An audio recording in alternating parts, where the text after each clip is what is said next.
Merci. L'ordre du jour appelle les questions au gouvernement. La parole est à Monsieur Dominique Dorde.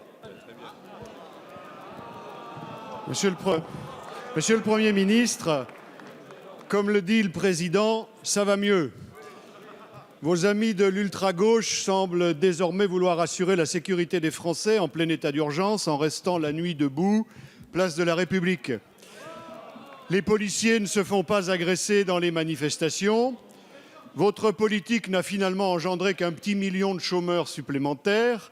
Et comme vous allez sortir des statistiques 500 000 formations, ça devrait aller encore beaucoup mieux. On peut penser que l'UNEF, à laquelle vous avez promis une surtaxation des CDD, va donner l'exemple en créant elle-même quelques milliers de CDI. Peut-être aussi imaginons-nous que Areva va bien et qu'EDF n'a aucune perspective difficile devant elle. Les communes de France sont toujours debout, malgré la purge historique que vous leur avez infligée. Les enfants de France sont rayonnants de santé grâce à leur nouveau rythme scolaire. Ça va mieux.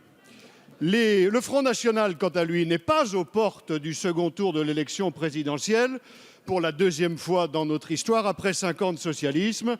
Ça va mieux. Votre ministre de l'économie ne vous défie pas, ni même le président de la République.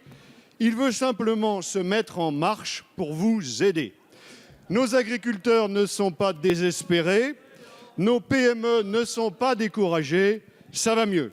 Votre majorité au Parlement est solide comme jamais.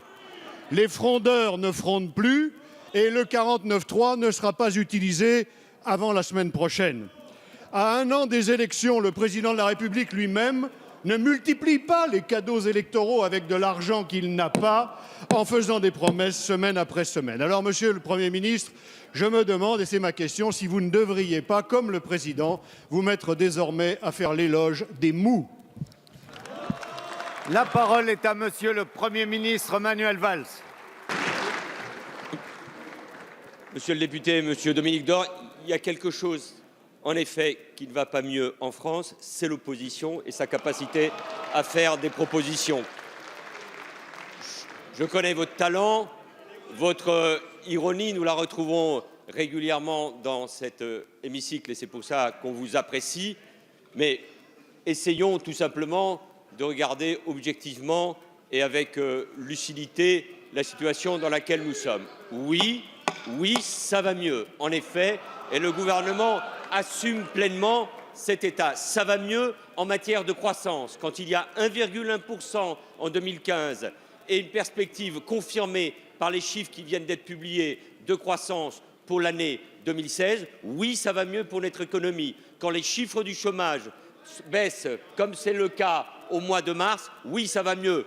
Pas pour le gouvernement, pas pour la majorité seulement, mais d'abord pour les Français qui sont concernés directement par cette baisse du chômage. Quand nous faisons le bilan, comme nous le faisons au cours de ces jours-ci, de la refondation de l'école, des postes qui ont été créés, de la baisse des inégalités, oui, monsieur le député, ça va mieux, surtout quand on le compare avec le bilan sur ce sujet comme sur d'autres qui a été le vôtre quand vous étiez au gouvernement.